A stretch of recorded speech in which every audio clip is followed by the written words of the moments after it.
Capítulo 1. O trabalho. Atualmente, e no período que se está a iniciar, no momento em que a Europa é devastada e a humanidade empobrecida pela Guerra Mundial, é aos trabalhadores de todo o mundo que cumpre organizar a indústria para se libertarem da miséria e da exploração. A sua tarefa é empreender a organização da produção dos bens. Para realizarem esta obra imensa e difícil, é necessário que conheçam plenamente o caráter do trabalho. Quanto melhor for o conhecimento que possuírem da sociedade e, dentro desta sociedade, do lugar que aí devem ocupar, menos dificuldades, decepções e fracassos encontrarão no combate a travar. Na base da sociedade encontra-se a produção de todos os bens necessários à vida. A maior parte desta produção faz-se recorrendo a técnicas muito elaboradas, em grandes fábricas, utilizando máquinas complicadas. Este desenvolvimento das técnicas, que fez passar da pequena ferramenta manejada por um único homem às enormes máquinas, postas a funcionar por vastas coletividades de operários com qualificações diferentes, operou-se no decurso dos séculos precedentes. Embora ainda sejam utilizadas pequenas ferramentas como acessórios e embora existam ainda numerosas pequenas oficinas, já não ocupam praticamente qualquer lugar no conjunto da produção. Cada fábrica é uma organização minuciosamente adaptada aos seus fins, uma organização de forças tanto inertes como vivas, de instrumentos, de operários. As formas e o caráter desta organização são determinados pelos objetivos que devem servir. Quais são estes objetivos? Nos nossos dias, a produção é dominada pelo capital. O capitalista que possui o dinheiro funda a fábrica, compra as máquinas e as matérias-primas, contrata operários e faz-los produzir mercadorias que podem ser vendidas. Isto significa que ele compra a força de trabalho dos operários, força essa que irá ser despendida no trabalho quotidiano e paga-lhe o valor desta força, o salário, com o qual podem obter aquilo de que necessitam para viver e para restaurar permanentemente a sua força de trabalho. O excedente conservado pelo capitalista quando o produto é vendido, a mais-valia, constitui o lucro que, na medida em que não é consumido, é acumulado, transformando-se assim em novo capital.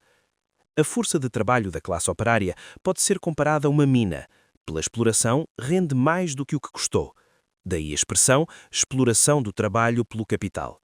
O próprio capital é produto do trabalho, é, na sua totalidade, mais-valia acumulada. O capital é o senhor da produção. Possui a fábrica, as máquinas, os bens produzidos, os operários trabalham sobre as suas ordens, os seus objetivos dominam o trabalho e determinam o caráter da organização. O objetivo do capital é obter lucro. O capitalista não está motivado pelo desejo de fornecer aos seus concidadãos os produtos necessários à vida, está levado pela necessidade de ganhar dinheiro. Se possui uma fábrica de sapatos, o que o move não é a piedade pelos que poderão sofrer dos pés, é simplesmente o facto de saber que a sua empresa tem de obter lucro e que abrirá falência se esses lucros forem insuficientes. A maneira normal de obter lucros é, evidentemente, produzir mercadorias que possam ser vendidas por bom preço e geralmente só podem ser vendidas se forem bens de consumo necessários e práticos para quem os compra.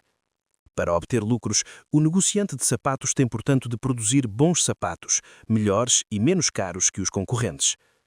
A produção capitalista consegue, assim, em período normal, atingir aquilo que deve ser o objetivo de toda a produção, fornecer à humanidade aquilo de que necessita para viver. Mas toda a gente sabe que, para o capitalista, pode ser mais rentável produzir para os ricos objetos de luxo supérfluos ou, para os pobres, mercadorias ordinárias, que pode ser mais vantajoso vender a sua fábrica a um concorrente que a pode encerrar se tal lhe aprouver. Estes são exemplos frequentes e mostram claramente que o objetivo primordial da produção atual continua a ser o lucro. Este objetivo determina o caráter da organização do trabalho na fábrica. Começa por impor a autoridade de um senhor absoluto. Se é o próprio proprietário que dirige o trabalho, tem de ter o cuidado de não perder o seu capital, bem pelo contrário, tem de o aumentar. O trabalho é dominado pelo seu interesse. Os operários são a sua mão de obra e devem obedecer. Assim, são determinados o seu papel e a sua função no trabalho. Se os operários se queixarem do número demasiado elevado de horas ou do trabalho esgotante, responde-lhes insistindo no seu próprio trabalho e nas preocupações que o obrigam a manter-se acordado pela noite toda, quando eles já regressaram a casa e só têm que se preocupar consigo próprios. Só se esquece de dizer, e de resto ele mesmo mal o compreende, que todo este trabalho, muitas vezes tão penoso, todos estes aborrecimentos que lhe tiram o sono, só servem o lucro e não a própria produção. Todo o seu trabalho consiste finalmente em procurar como vender as mercadorias, como ultrapassar os concorrentes, como conseguir que um máximo de mais-valia entre nos seus cofres. Não é um trabalho produtivo e os esforços que despende para lutar contra os concorrentes são inúteis para a sociedade. Mas ele é o patrão e são os seus objetivos que regem a empresa. Se este patrão da fábrica é um diretor contratado, sabe que foi colocado neste posto com o fim de obter lucros para os acionistas. Se não o conseguir, é despedido e substituído por outro. Naturalmente que se quiser dirigir o trabalho de produção, tem de ser um especialista experiente, acorrente das técnicas utilizadas no seu ramo de atividade. Mas além disso, ou melhor, antes de mais, tem de ser um perito na arte de realizar lucros. Tem de começar por dominar as técnicas de aumento do lucro líquido, por descobrir como produzir ao menor custo, como vender o melhor possível, como vencer os rivais. Qualquer diretor sabe disto. É isto que comanda a marcha dos negócios. É também isto que determina a organização na própria fábrica. A organização da produção na fábrica segue, portanto, duas vias: a da organização técnica e a da organização comercial. O rápido desenvolvimento das técnicas no século passado, que se baseou em progressos científicos notáveis, provocou melhoramentos dos métodos de trabalho nestes campos. Ter à sua disposição uma técnica superior é a melhor arma para a concorrência. Permite obter um maior lucro à custa dos concorrentes que ficarem para trás. Porque o desenvolvimento técnico aumenta a produtividade do trabalho, diminui o preço dos bens úteis e de consumo, torna-os mais abundantes e mais variados. Aumenta assim as possibilidades de atingir um certo bem-estar e, baixando o custo de vida, ou seja, o valor da força de trabalho, permite elevar consideravelmente o lucro do capital. Este alto nível de desenvolvimento técnico atraiu às fábricas um número cada vez maior de especialistas, engenheiros, químicos, físicos, cientistas competentes formados nas universidades e nos laboratórios, indispensáveis para dominar as operações técnicas complexas e melhorá-las constantemente através de novas descobertas científicas. Sob a direção destes especialistas, trabalham técnicos e operários qualificados. A organização técnica acarreta, assim, uma colaboração estreita entre diferentes camadas de trabalhadores, um pequeno número de especialistas com formação universitária, um maior número de profissionais qualificados e de operários especializados e uma grande massa de operários não qualificados, que efetuam tarefas manuais. São necessários os esforços combinados de todos para fazer mover as máquinas e para produzir as mercadorias. A organização comercial deve assegurar a venda da produção. Estuda os mercados e os preços, ocupa-se da publicidade, forma agentes que irão incrementar as vendas. Utiliza o management dito científico para fazer baixar os custos de produção, repartindo o melhor possível os homens e o material. Inventa estimulantes para iniciar os operários a esforços mais elevados e mais intensos. Transforma a publicidade numa espécie de ciência, ensinada mesmo nas universidades. Para os capitalistas, a organização comercial e as suas técnicas não são menos importantes do que as técnicas de produção. São a arma principal na luta entre capitalistas. Se nos colocarmos do ponto de vista de uma sociedade que deve assegurar a produção de bens necessários à vida, veremos que isto é um desperdício de talentos sem nenhuma utilidade. Diretores e operários vivem integrados num meio social, partilham as mentalidades das respectivas classes. Seja qual for o lugar onde se efetue, o trabalho assume o mesmo caráter capitalista. É essa a sua característica essencial, a sua natureza profunda, apesar das diferenças superficiais constituídas pelas condições, melhores ou piores, em que é exercido. A própria natureza do trabalho no regime capitalista é constituir uma extorsão. Os trabalhadores têm de ser levados, ou pela força ou pela arte melíflua da persuasão, a dar o máximo das suas forças. O próprio capital está sujeito a um constrangimento semelhante.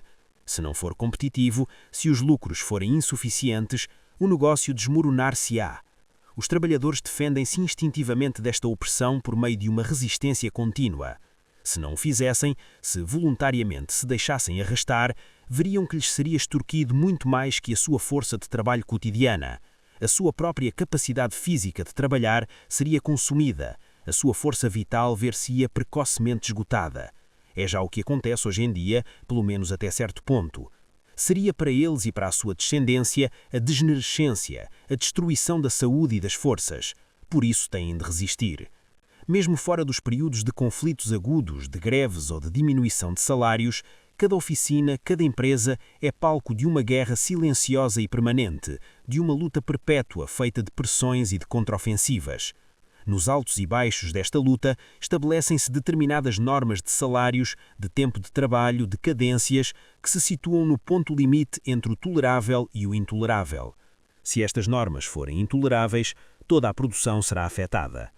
As duas classes, trabalhadores e capitalistas, embora obrigadas a labutar juntas no cotidiano, nem por isso deixam de ser profundamente, e devido aos seus interesses contraditórios, inimigas implacáveis, que, quando não se defrontam, vivem numa espécie de paz armada. O trabalho em si mesmo não é repugnante, é uma necessidade imposta ao homem pela natureza para obter a satisfação das suas necessidades. O homem, como todos os outros seres vivos, tem de utilizar as suas forças para obter alimento. A natureza dotou todos os seres de órgãos corporais e de faculdades mentais, músculos, nervos e um cérebro, para se poderem adaptar a esta necessidade. As necessidades e os meios de as satisfazer estão nos seres vivos harmoniosamente adaptados uns aos outros, pelo menos no decurso normal da sua vida. O trabalho, ou seja, esta utilização normal dos membros e das capacidades mentais, é um impulso normal tanto do homem como do animal. Sem dúvida que há um componente de obrigação na necessidade de procurar alimentos e um abrigo. A utilização livre e espontânea dos músculos e dos nervos, ao sabor dos caprichos do trabalho e do recreio, situa-se na própria essência da natureza humana. A constranção imposta ao homem pela satisfação das suas necessidades obriga-o a um trabalho regular, ao recalcamento do impulso do momento, à utilização das suas forças, a um controlo poderoso e assíduo. Mas deste autodomínio, por necessário que seja para a sua própria preservação, para a da família e da comunidade, o homem extrai dele a satisfação de ver vencidos os obstáculos existentes em si mesmo ou no mundo que o circunda, e adquire o sentimento orgulhoso de ser capaz de atingir os fins que se propôs. O hábito do trabalho regular fixou-se pelo seu caráter social, pelos usos e costumes da família, da tribo ou da aldeia. Transformou-se numa segunda natureza, num modo de vida natural, numa unidade harmoniosa de forças e de necessidades, de tendências naturais e de deveres. O camponês, por exemplo, durante uma vida de trabalho muito dura ou tranquila, transforma a natureza que o rodeia num lugar onde se sente seguro. Do mesmo modo, para todos os povos, cada um com os seus traços específicos, o modo de produção artesanal permitiu ao artesão utilizar alegremente as suas capacidades e a sua imaginação para fabricar coisas úteis e simultaneamente belas e boas.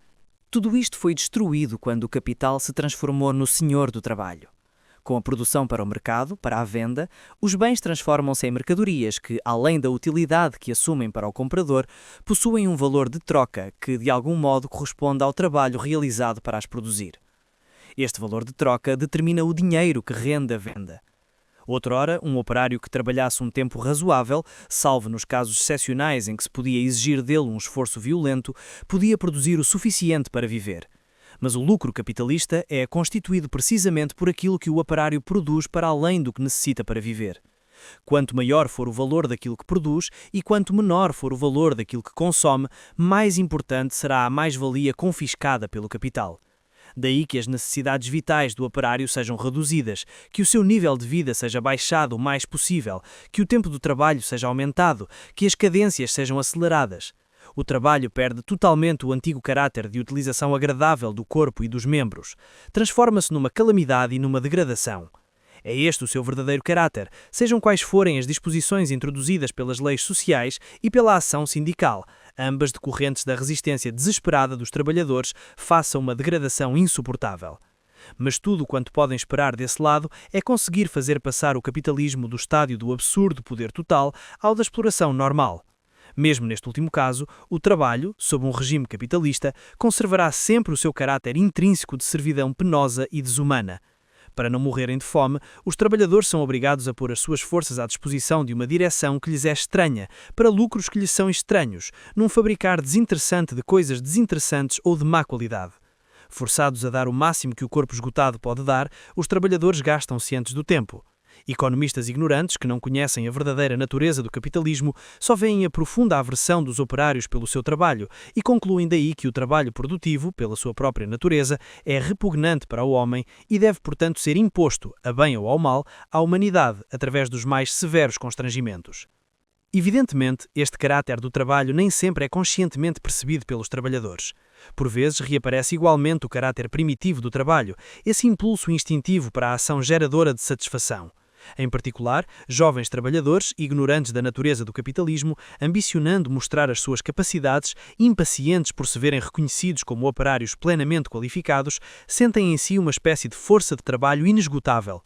O capitalismo tem métodos judiciosos para explorar esta disposição.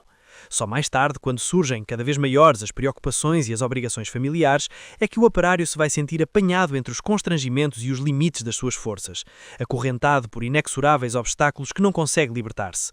Por fim, sente as forças fugirem-lhe numa idade em que o homem da burguesia está no apogeu da sua força e da sua maturidade. Tem então de suportar a exploração com uma resignação silenciosa, temendo ser posto de parte como uma ferramenta usada. Por muito mau e condenável que possa ser o trabalho em regime capitalista, a falta de trabalho ainda é muito pior. Como qualquer mercadoria, a força de trabalho não encontra por vezes comprador. A liberdade problemática deixada ao trabalhador de escolher o seu patrão vai de par com a liberdade que o capitalista tem de contratar ou despedir os seus operários.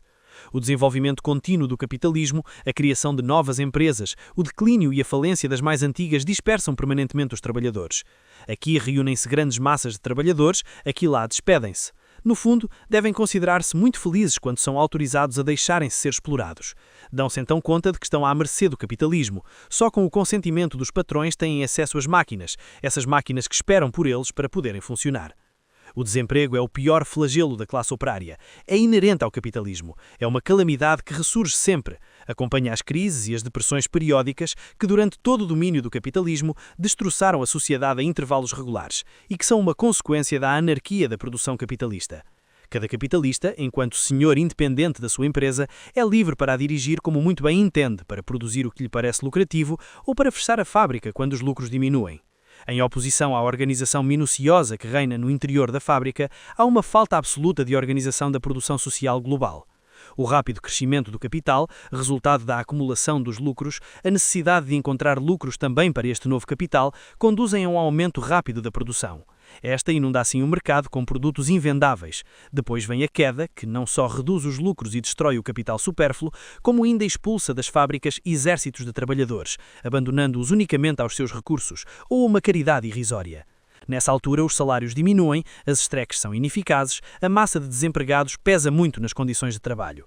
O que se ganhou com duras batalhas num momento de prosperidade, muitas vezes é perdido na crise.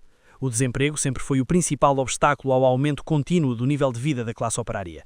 Alguns economistas afirmaram que o desenvolvimento moderno da grande indústria faria desaparecer esta alternância perniciosa de crise e prosperidade. Esperavam que os trusts e os cartéis, monopolizando como fazem vastos setores da indústria, trouxessem um pouco de ordem e de organização à anarquia da produção e reduzissem as irregularidades desta. Não tomavam em conta o facto de a corrida aos lucros continuar, conduzindo os grupos organizados a uma competição ainda mais renhida. A incapacidade do capitalismo moderno para vencer a sua própria anarquia manifestou-se claramente na altura da crise mundial de 1930.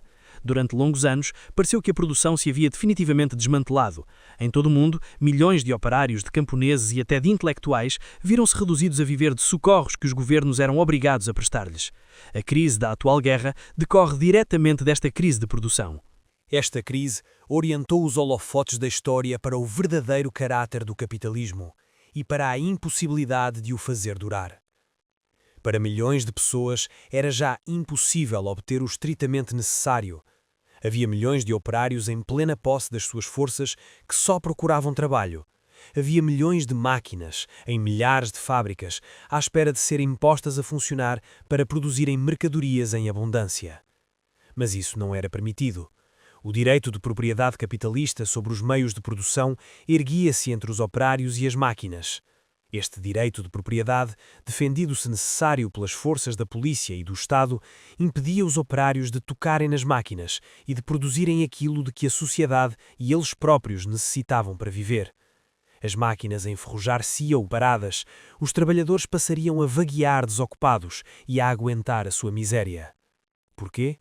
Porque o capitalismo é incapaz de pôr em marcha as enormes capacidades técnicas e produtivas da humanidade para o seu verdadeiro objetivo, a satisfação das necessidades da sociedade. Não há dúvida que o capitalismo tenta atualmente iniciar uma espécie de organização e de planificação da produção. A sua insaciável sede de lucros não pode ser satisfeita dentro dos seus limites tradicionais. É levado a estender-se a todo o mundo, a apropriar-se de todas as riquezas, a abrir mercados e a subjugar as populações dos outros continentes. Os grupos capitalistas têm de, à custa de uma competição sem piedade, procurar conquistar ou conservar as partes mais ricas do mundo. A classe capitalista de Inglaterra, de França, da Holanda, obtinha lucros fáceis, explorando ricas colónias, conquistadas durante guerras passadas. Na mesma altura, o capitalismo alemão podia apenas contar com a sua própria energia, com as suas capacidades e, a despeito do seu desenvolvimento rápido, só lutando pelo domínio do mundo, só preparando-se para a Guerra Mundial, poderia obter a sua parte, já que chegara demasiado tarde à partilha do mundo colonial. Tinha de ser ele o agressor e os outros os agredidos. Foi assim o primeiro a pôr em ação e a organizar todas as forças da sociedade com vista a atingir este objetivo, e os outros tiveram que seguir o seu exemplo. Nesta luta pela vida entre grandes capitalistas, a ineficácia do capitalismo privado não podia ser tolerada por muito mais tempo. O desemprego surgia como um desperdício, não só estúpido, como criminoso de forças produtivas, cuja necessidade era absolutamente vital. Era necessária uma organização estrita e minuciosa para assumir o pleno emprego de todas as forças de trabalho e do potencial de luta da nação. O caráter insustentável do capitalismo revelava-se a partir desse momento sob um aspecto muito diferente, mas igualmente ameaçador. O desemprego transformava-se no seu contrário, o trabalho obrigatório. Trabalho forçado, o desses combates nas fronteiras em que milhões de homens jovens e fortes, dotados dos meios de destruição mais aperfeiçoados, se mutilam, se matam uns aos outros, se exterminam, se suprimem mutuamente para o domínio mundial dos seus patrões capitalistas. Trabalho forçado, o que é executado nas fábricas por todo o resto da população, incluindo mulheres e crianças, que têm de produzir ininterruptamente cada vez mais instrumentos de morte, ao passo que a produção do necessário vital se limita estritamente ao mínimo. A rarefação de tudo o que é necessário à vida, a penúria, o regresso à barbaridade mais miserável e mais atroz, eis a consequência do extremo desenvolvimento da ciência e da técnica. Eis o fruto glorioso do pensamento e do trabalho de tantas gerações e investigadores. E porquê? Porque apesar de todos os discursos enganadores sobre a comunidade e a fraternidade, o capitalismo organizado é, também ele, completamente incapaz de pôr em funcionar as ricas forças produtivas da humanidade para aquilo que é o seu verdadeiro objetivo. Não faz senão utilizá-las como meios de destruição. A classe operária vê-se assim face à necessidade de tomar ela própria em mãos a produção. O domínio sobre as máquinas, sobre os meios de produção, tem de ser retirado das mãos indignas dos que dele fazem tal uso. É a causa comum de todos os produtores, de todos os que asseguram o trabalho produtivo na sociedade, os operários, os técnicos, os camponeses. Mas é às principais e eternas vítimas do sistema capitalista, que além disso constituem a maioria da população, aos operários que compete a tarefa de se libertarem a si próprios e ao mesmo tempo o mundo deste flagelo. Têm de se apropriar dos meios de produção, têm de se transformar em donos das fábricas, em donos do seu próprio trabalho e de conduzi-lo segundo a sua vontade. Nesse momento, as máquinas reassumirão o seu verdadeiro destino, a produção em abundância dos bens destinados a satisfazer as necessidades da vida de todos. É esta a tarefa dos trabalhadores no período que se inicia. É esta a única via para a liberdade. É a revolução para que se encaminha a sociedade. Revolução que irá subverter totalmente o caráter da produção. Na base desta estarão novos princípios e, desde logo, porque a exploração terá cessado. O produto do trabalho comum pertencerá aos que tiverem participado na obra. Já não haverá mais-valia para o capital, nem assambarcamento de uma parte do produto social por parasitas capitalistas. Mais importante do que o fim da apropriação de uma parte do produto social será o fim do domínio do capital sobre a produção. A partir do momento em que os operários sejam donos das fábricas, os patrões perderão a possibilidade de deixar paradas as máquinas, essas riquezas da humanidade, esses produtos preciosos dos esforços intelectuais e manuais de tantas gerações de trabalhadores e investigadores. Com os capitalistas, desaparecerá o poder de impor a produção de objetos supérfluos, de produtos de luxo ou de mercadorias ordinárias. Quando os operários tiverem o controlo das máquinas, servir-se-ão delas para produzir tudo o que é necessário à vida da sociedade. Isto só será possível reagrupando todas as fábricas, membros separados de um mesmo corpo, num sistema de produção bem organizado. Os contactos que no capitalismo são resultado fortuito do mercado e de uma competição cega, dependente da oferta e da demanda, passarão a ser objeto de uma planificação consciente. Em vez das tentativas de organização imperfeitas e parciais do capitalismo moderno, cujo resultado é tornar mais ferozes as lutas e destruições, ir-se-á desenvolver uma organização perfeita da produção, que se alargará num sistema de colaboração à escala mundial, porque as classes dos produtores não poderão entrar em competição, mas somente em colaboração. Estas três características da nova produção definem um novo mundo. O fim do lucro capitalista, o fim do subemprego dos homens e das máquinas, a regulação consciente e adequada da produção, o aumento da produção graças a uma organização eficiente, darão a cada trabalhador uma maior quantidade de bens contra um trabalho menor. Uma nova via se abre agora para um desenvolvimento muito mais vasto da produtividade. Pela aplicação de todos os progressos técnicos, a produção aumentará de tal modo que a abundância para todos se fará acompanhada do desaparecimento de todo o trabalho penoso.